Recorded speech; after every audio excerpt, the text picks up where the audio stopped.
Bahamas police chief giving an update on the deadly hit-and-run accident. Residents giving their take on medical marijuana. And a young girl creating a business of her own.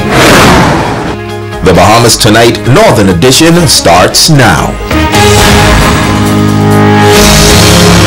Bahamas Tonight, the Northern Edition. Good evening all. I'm Shoshina Wolfarkas, and as always, it is so great to have you with us. Topping the news tonight, Grand Bahamas Police Chief giving a progress report on the investigation into that hit-and-run accident that claimed the life of a young man earlier this week. The top cop says while they are making inroads in the probe, he is advising all road users to exercise vigilance in the streets at all times. Italia Hall has our top story. The hit-and-run accident claimed the life of Days later, his parents officially identified his body after filing a missing persons report. Assistant Commissioner of Police Samuel Butler says that in circumstances like these, the public must be sensitive towards the victim's family. And as it relates to the investigation, he says it is progressing. We know that we have to follow due process of investigation, due process of the law. We have, in the first instance, a person or a driver of interest that we've had in our custody already.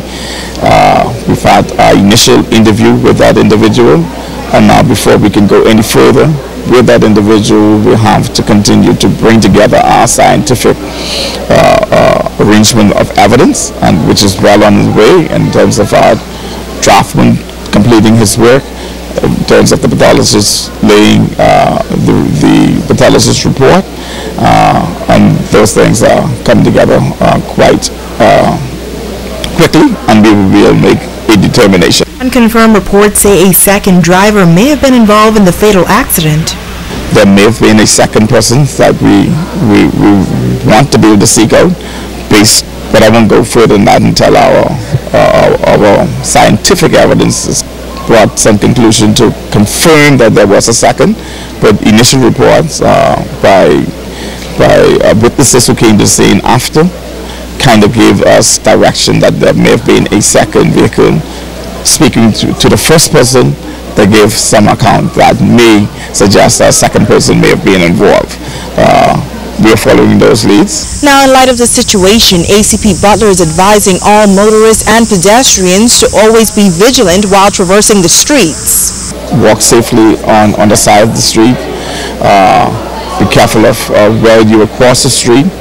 I also want to make the appeal to drivers. I know that sometimes that you're trying to get to your destination with a scope of time.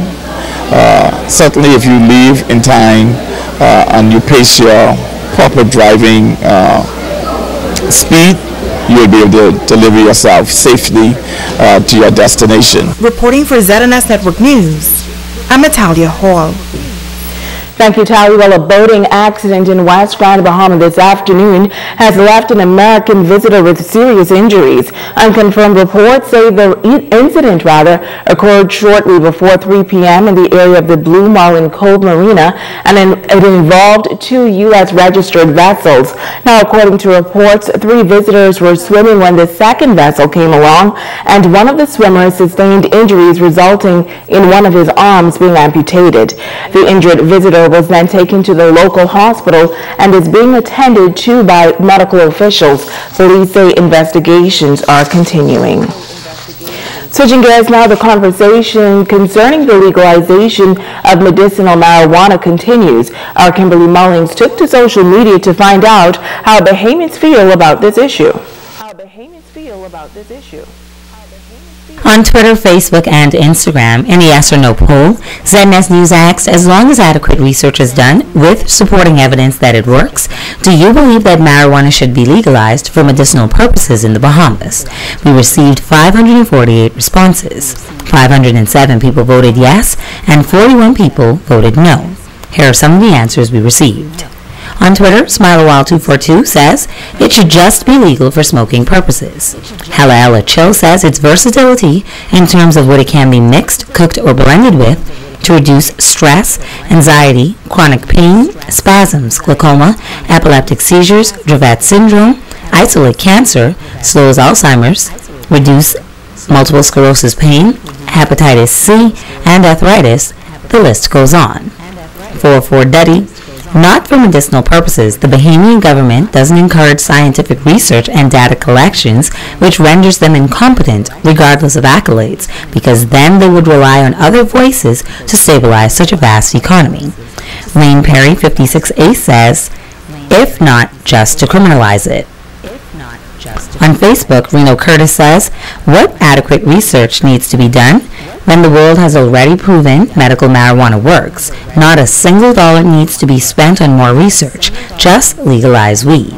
Stacey Miller says, with all the other pressing issues in this country, we shouldn't waste time about a drug that people only want to use legally for recreational purposes. This is an absolute distraction from what we as a people need to be about. What about producing our own food? What about empowering our workforce so that we can have skilled workers? What about restructuring our educational system? What about better wages for our college graduates so that they stay home and build this country? Stop wasting time on drugs. Teach people how to avoid sickness and disease through education and lifestyle change. And on Instagram, Annette Ferguson says, I'd vote yes. Going through health challenges at this time, I believe it could help me, and I've never smoken it in my life. I'd try anything besides these meds that have so many side effects.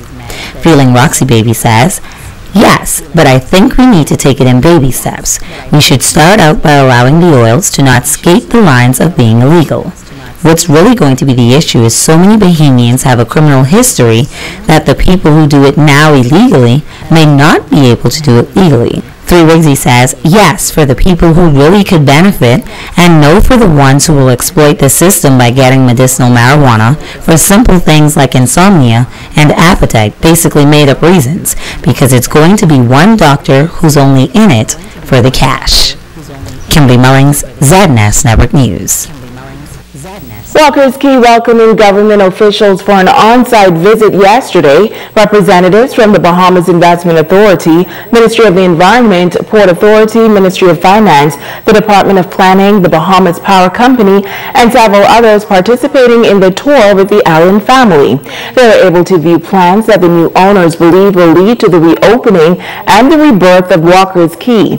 Principal owner Carl Allen is a renowned Texas businessman and philanthropist known for building his family-run business from 130 jobs up to nearly 1,000. You're watching the Bahamas Tonight, the Northern Edition. Stay with us. There's more news right after this.